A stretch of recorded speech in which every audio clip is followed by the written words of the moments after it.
Offering to Srila Prabhupada. Thank you.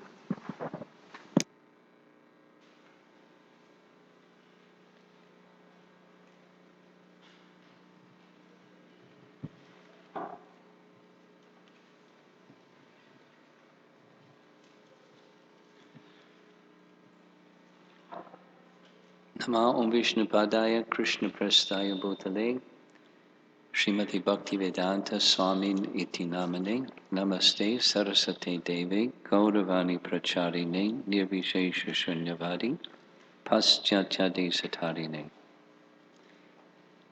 Jaya Shri Krishna Chaitanya Prabhu Nityananda Shri Advaita Gadadhar Shivasadi Gaura Bhakta Vrinda Hare Krishna, Krishna Krishna, Hare Hare, Hare Rama, Rama Rama, Hare Hare.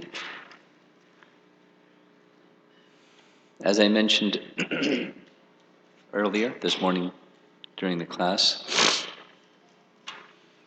each of us has some service. Our constitutional position is we're servants. We exist for service to Krishna. And within this wonderful creation of our founder Acharya, the International Society for Krishna Consciousness, we have our service to Srila Prabhupada, our founder Acharya. Not so long ago we observed the disappearance day of Srila Bhaktisiddhanta Saraswati Thakur.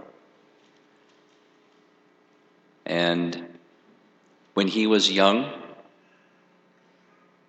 he attended gatherings held by his father, which his father called Vishva Vaishnava Raja Sabha, which means the International Society for Krishna Consciousness.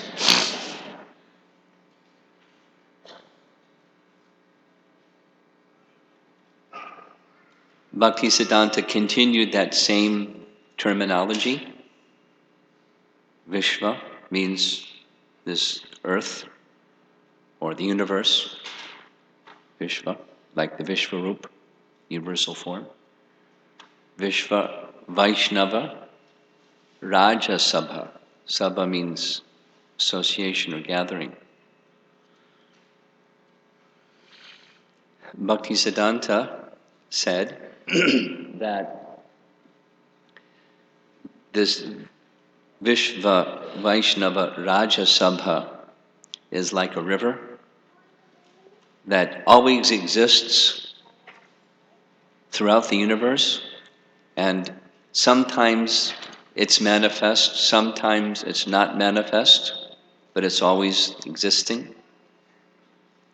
At least hidden within the hearts of all living entities is this natural love for Krishna, tendency to serve Krishna, and that the love and tendency to serve Krishna is awakened through association with those who have that, through those who are carrying bhakti in their hearts, that bhakti in the hearts of others can be awakened. Like fire comes out of wood by contact with fire. Similarly, the devotion that's within the hearts of the living entity is awakened by association with one who is carrying bhakti. And one morning walk with Srila Prabhupada, he was describing the same thing, only he was calling it preaching. Preaching means you see a little spark, and he moved his hand. You fan the spark. Not too much. You might put the spark out. You fan the spark. And from fanning the spark becomes a flame. That's preaching. Fan the spark.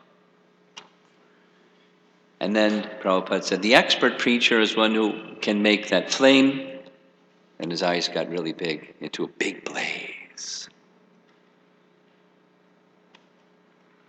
our founder Acharya made a big blaze. Unprecedented in such a short time.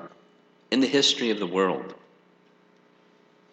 In the history of the world, never such a thing. Means that he was empowered in a unique way.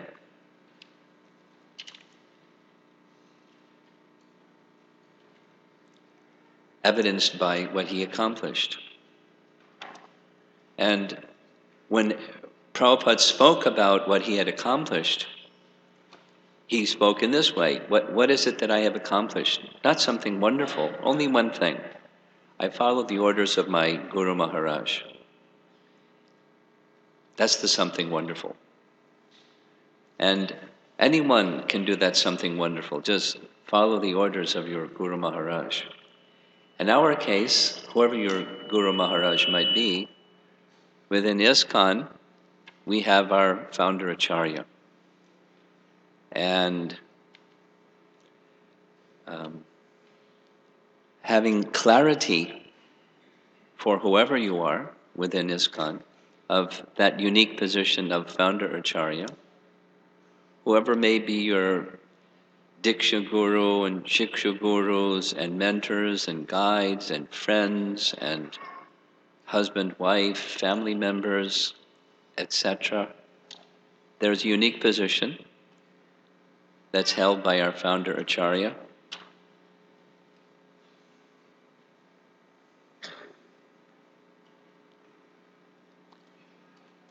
Prabhupada understood that. He wanted to see it established. There's some interesting history that I'm not even aware of the details. I've heard from others. But I do remember when, a little example. There was a time when there was a printing press at the Boston Temple. And Prabhupada wanted the cantos of Srimad Bhagavatam, the chapters of second canto printed in paperback because we had our own printing press. And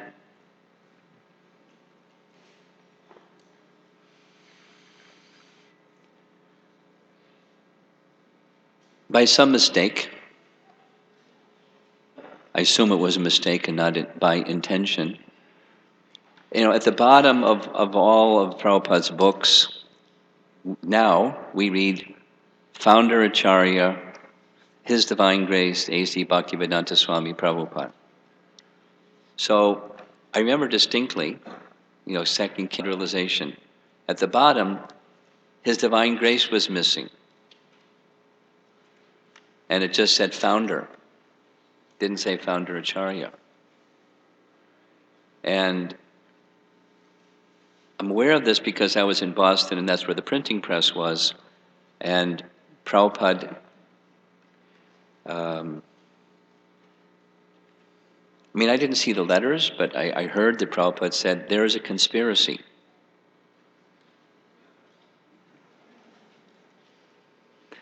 Apparently there were some other things going on in the world, not necessarily in the Hare Krishna world, but in the world, where some of his godbrothers were apparently influencing or trying to influence some of his disciples to diminish Prabhupada's position in this way, that way, the other way, place themselves in that position that Prabhupada was in. So literally a conspiracy. Let it be known. Some written document with invitations to the temple, all, you name it, anything that was officially representing ISKCON must say His Divine A.C. Bhaktivedanta Swami Prabhupada, founder Acharya of the International Society for Krishna Consciousness. It was, at least within ISKCON. And we should continue that. Prabhupada explained, distinctly remember, the meaning, at least one of the meanings, was in the future there may be many acharyas, but there's only one founder acharya. So in the future, there may be persons who, not by popular vote or by self, but by specifically said, the Father naturally wants the Son to achieve more than what the Father achieved. That's his wish. And he wished that for us. Now, that's mission impossible. But, try to outdo our founder Acharya. But we should rather, whatever it is that we're doing, like I was discussing this morning or mentioned, imagine if you had the title or amongst a group of persons as the ultimate managing authority for ISKCON.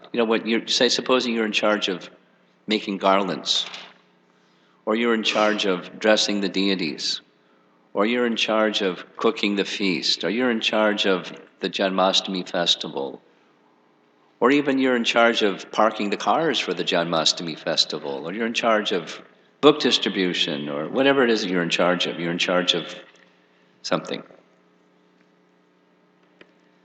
We all have some service. We should accept the responsibility as an opportunity and execute that service in a mood of service, in humble service. I remember when Ravindra Sarup Prabhu, children, can you be quiet?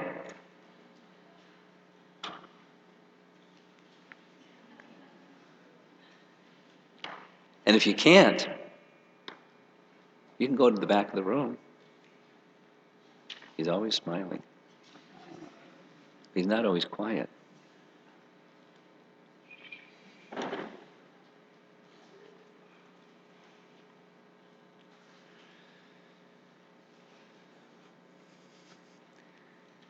It's one of these things. The children want to sit in the front, and children are going to be children. Anyway.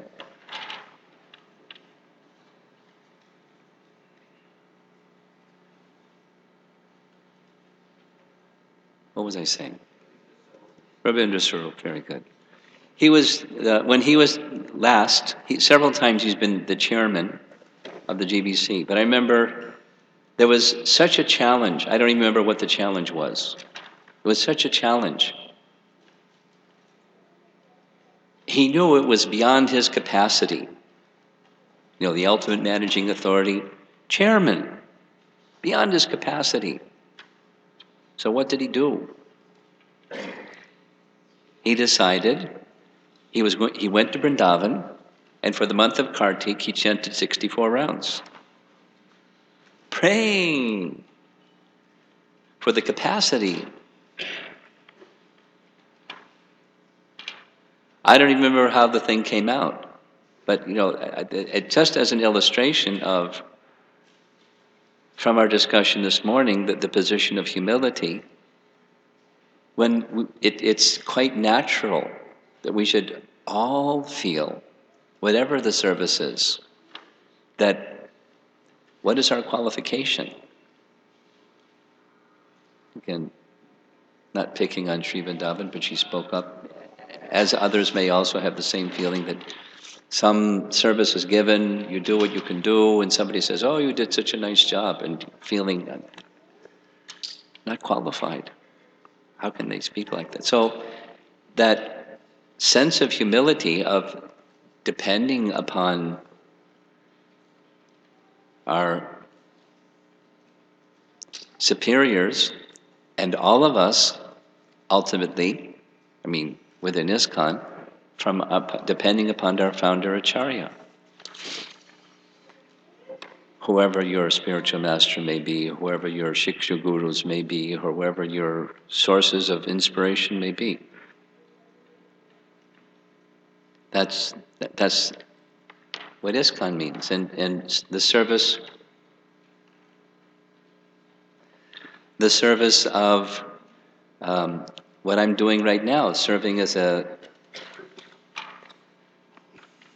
member of our society that has a particular service on behalf of our founder Acharya. It's exactly that. It's simply a service on behalf of our founder Acharya. In Srila Prabhupada's terms, he called it the postal peon. And in case you're not familiar with the English language, that's not complimentary. Peon is not a complimentary term. It's like a little guy.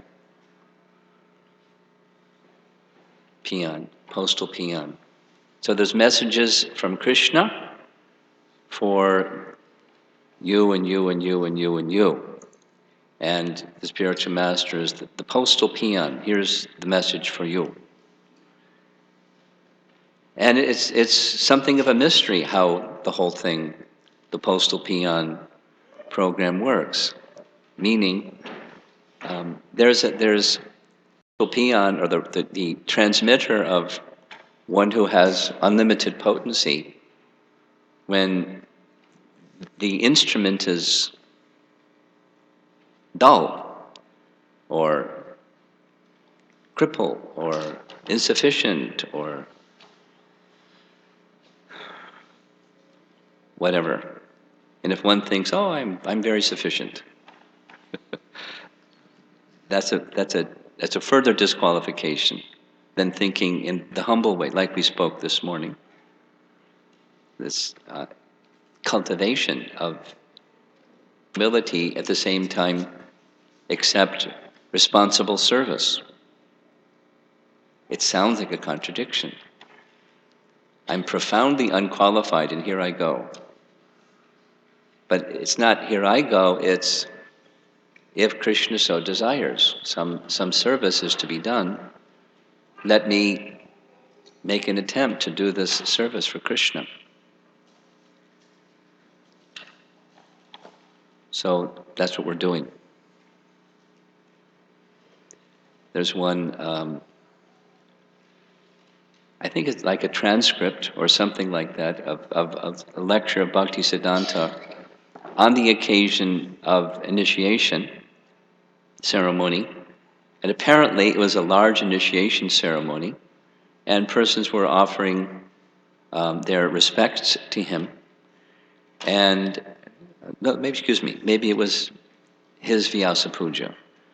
And so he said something like, you might be wondering why should such an animal, a bestial personality, be sitting on a big seat, hearing people offering praises to him, which is, coming up. Does this not show the terrible disqualification of this person?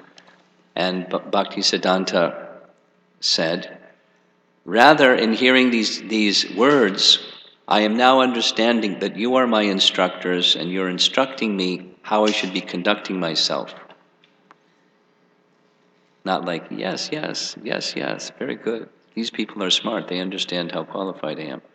But rather, these are persons instructing me on how I should be qualified and how I should be carrying out my service.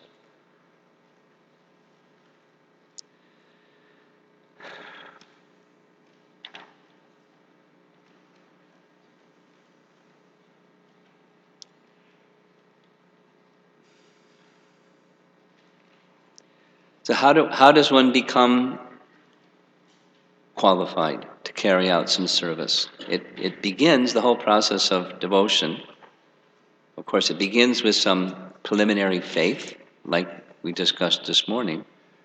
But then, because there's some little faith, Krishna sends someone, sadhu, someone representing him. And in that association of sadhu, one has the opportunity to hear. Prabhupada spoke on the occasion of his initiation, as you may know the history, was some number of years, something 11 or something like that years, from the time that he met Bhaktisiddhanta and had received initiation. And at the time of initiation, apparently was a large number of persons, and Prabhupada's name was called. And Bhaktisiddhanta remarked, "Oh, he likes to hear."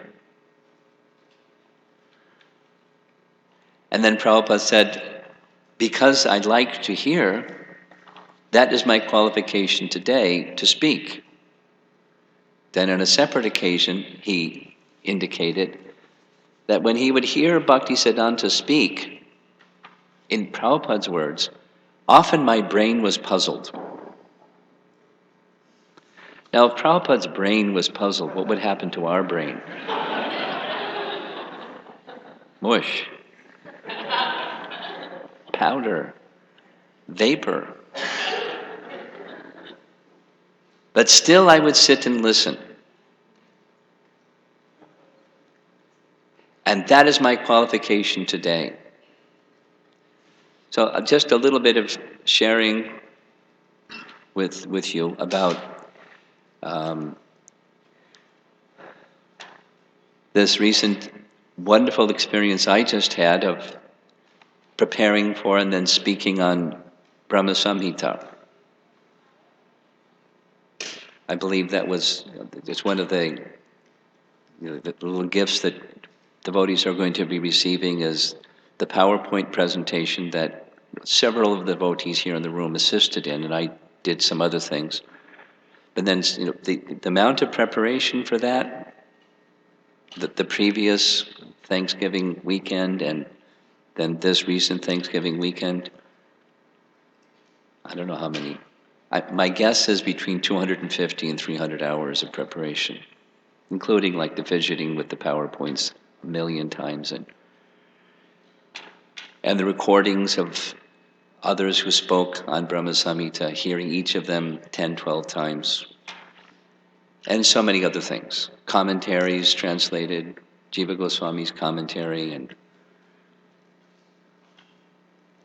I somehow got a copy of the unpublished manuscript of Tamal Krishna Maharaja's work, several years of work on Brahma Samhita, and of course reading Bhaktisiddhanta's puzzling language, brain puzzling language, so many times. And I can say, like many of you, the first time through, second time through, third time through, it was like,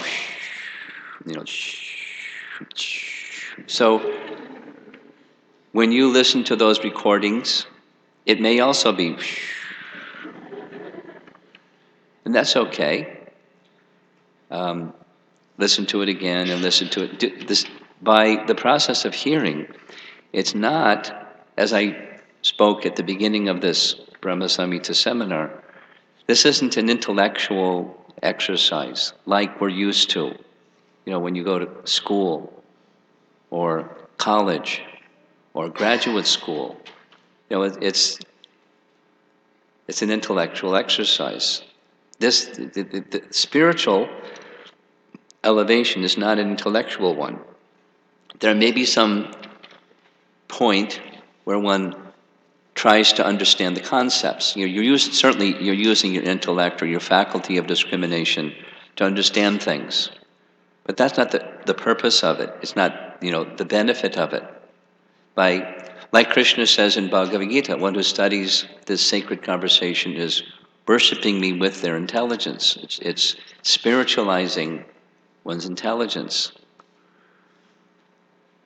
I can say subjectively, just share this with you, that preparing and then presenting, as I did in China, in Chinese, with a translator, and then again, much longer stretch of number of hours.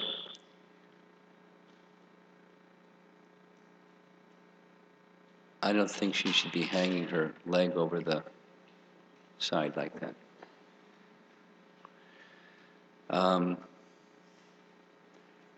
It was a spiritually elevating experience.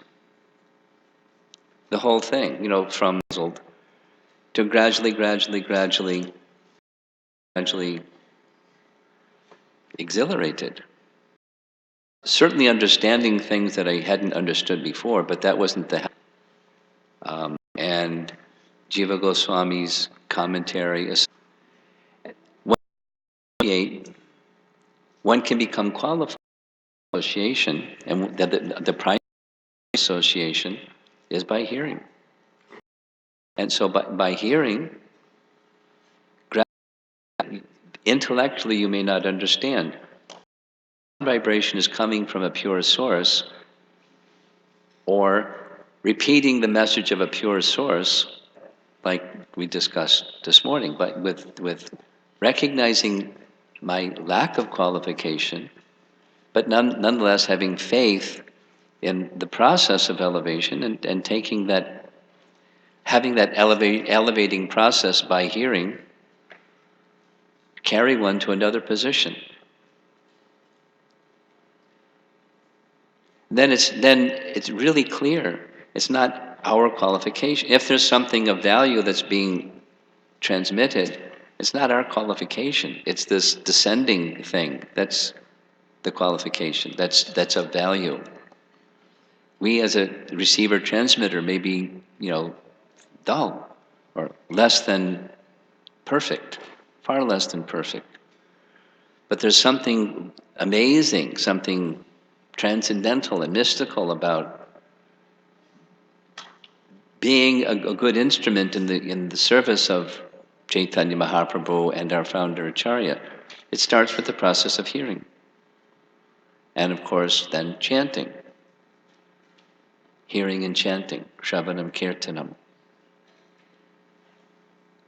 Prabhupada used this metaphor in a couple of different ways, but a train moving on two tracks. Process that will cleanse the heart, that's the kirtan part, Chaitha Darpana Marjanam. And then the process of studying the sacred scriptures that give guidance to our activities. So we can have sambandha gyan, we can understand what's what as we're moving along the path toward Krishna with gradually a purified heart. And of course, as we discussed this morning, that the process of purifying the heart can be an arduous process, depending upon how many miles thick the layer of dust is on our heart.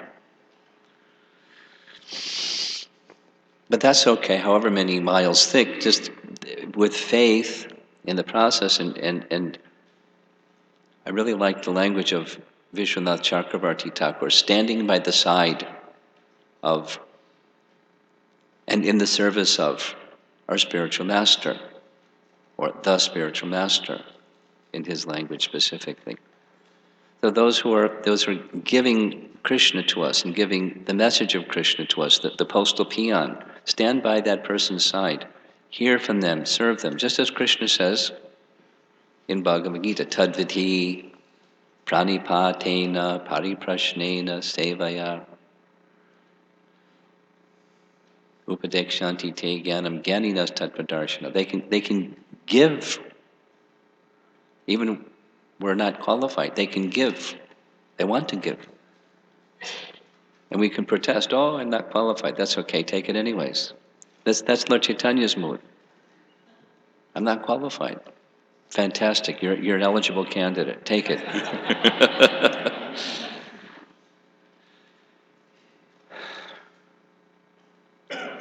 That's how to become qualified. Starting with this process of hearing and chanting, and with a genuine desire by the hearing and chanting to progress. Whatever one's position may be, my spiritual trajectory may be I'm way down here, or maybe up here, maybe way up, whatever it is.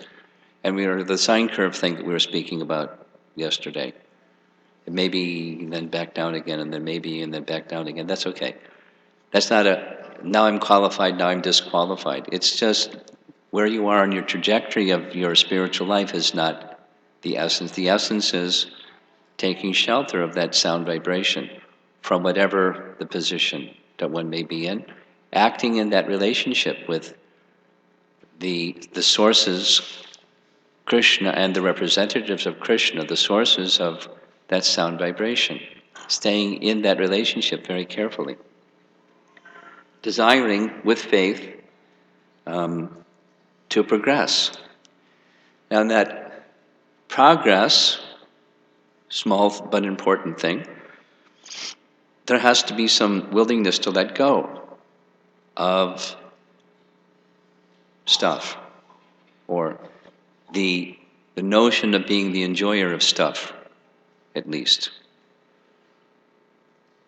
And whatever resource may be given to me, not just like, money and things that money can buy, but it may be whatever it is, that the resource that Krishna has given you. Somebody's good at screaming. I don't know how you can use that in Krishna's service. Come in class and scream. Maybe that's the use. Someone has some intellect. Someone can do accounting. Someone can do dancing. Someone can do singing. Someone can decorate.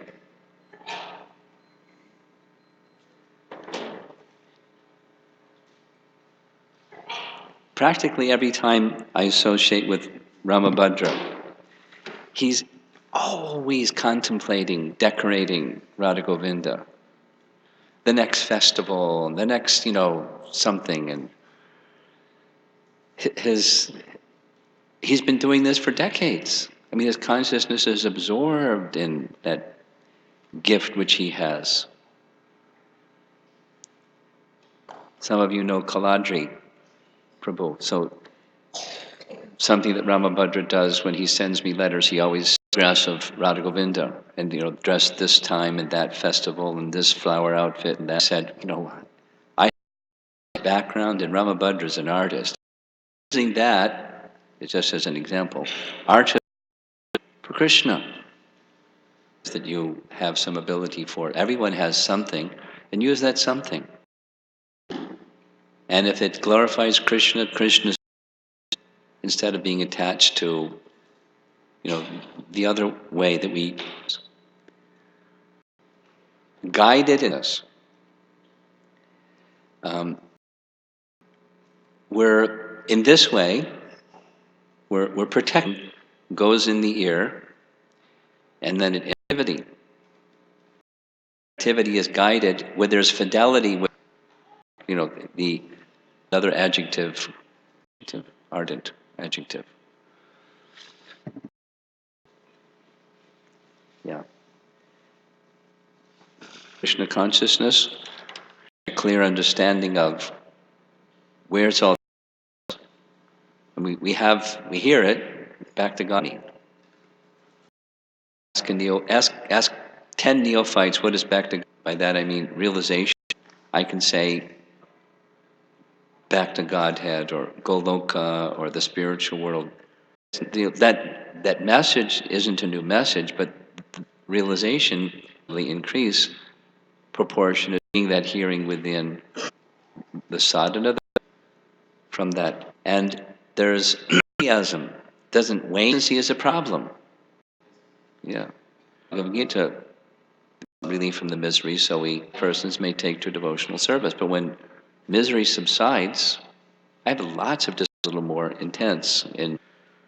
But when purification takes place, and there's some experience that submission unto the good precept was, and he wants, there's a nation, and the asat sangha, principal characteristic of a Vaishnava is asat sangha, for the association of devotees. That's the association of devotees. It's one of the 5 most potent activities.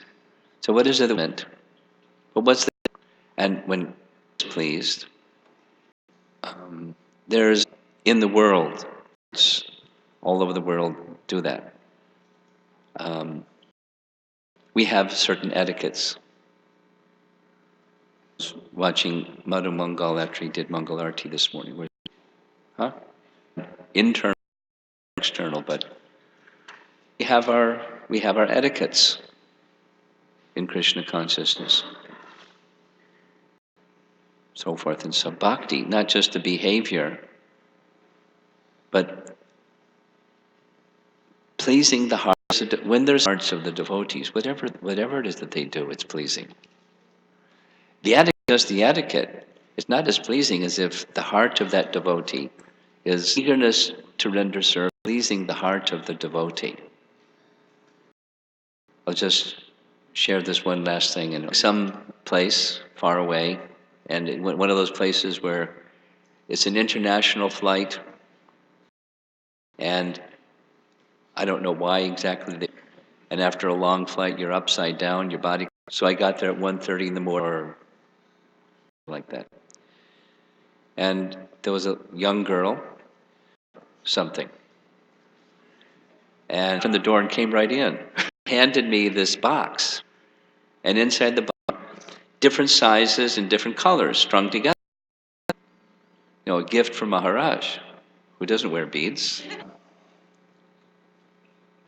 How do you think I felt? I mean, you can tell, because even to this day, and remembering it, and how many gifts does one get, you know, that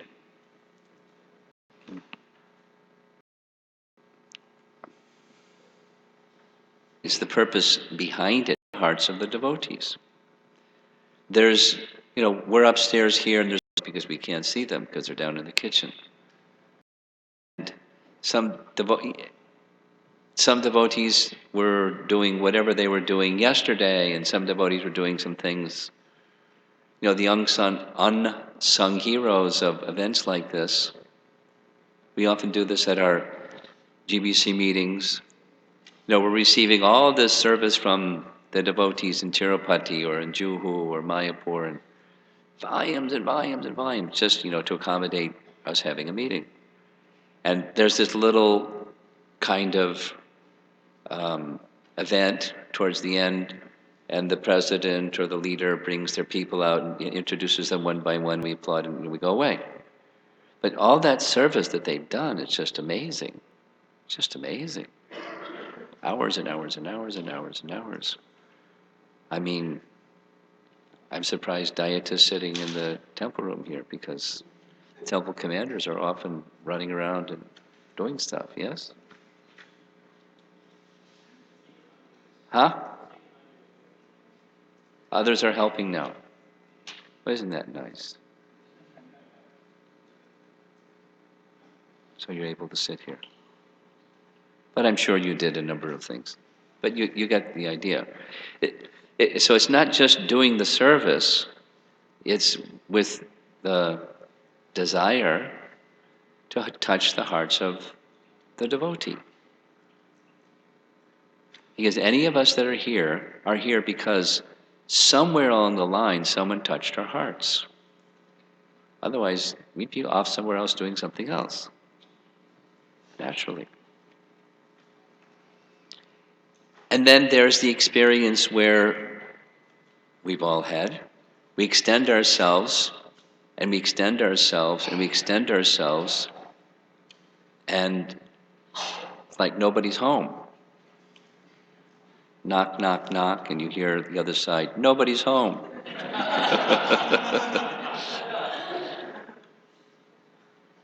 So what do? You continue to extend yourself. Now, depending on the circumstances, but certainly Krishna is pleased, and perhaps unnoticed, or perhaps there's some obstacle in the heart of that devotee, but in their heart of hearts, they'll know, here's somebody that cares, although there may be something blocking them in expressing that, thank you. In fact, they may say something besides thank you. They may say, leave me alone, or nobody home, or, what do you want, or something. If the desire we'll speak about this a bit this evening, but this jivadaya, the natural quality of a devotee that becomes a receiver of mercy, wishes to share that. And so it's just like book distribution. You may approach so many people, and some people say no. Some people say worse than no. Some people say, this is just what I was looking for. Our intention is to serve our founder Acharya and the disciplic succession, take this message forward and give persons the opportunity. And who knows? The main thing from our side is to be in service to others. And by Krishna's mercy, may some persons' hearts be touched by our having received and wishing to give. And if that happens, fantastic. It doesn't happen when, Krishna is pleased in any case. But our wish is not just the behavior, our wish is to touch the hearts of others and encourage them much as we can, by empowerment from Krishna to do so, to open their hearts. And if they don't, still Krishna is pleased and we're in his service.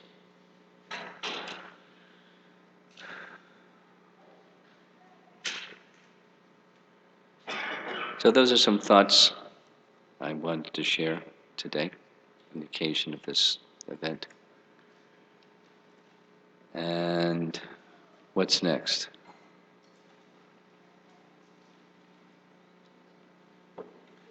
Huh? Is it there on the table? Where is it?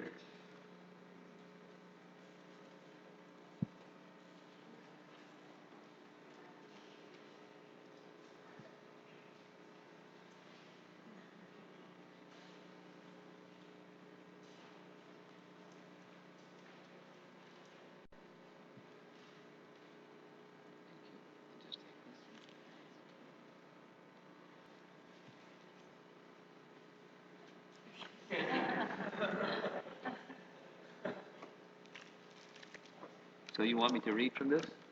Yes?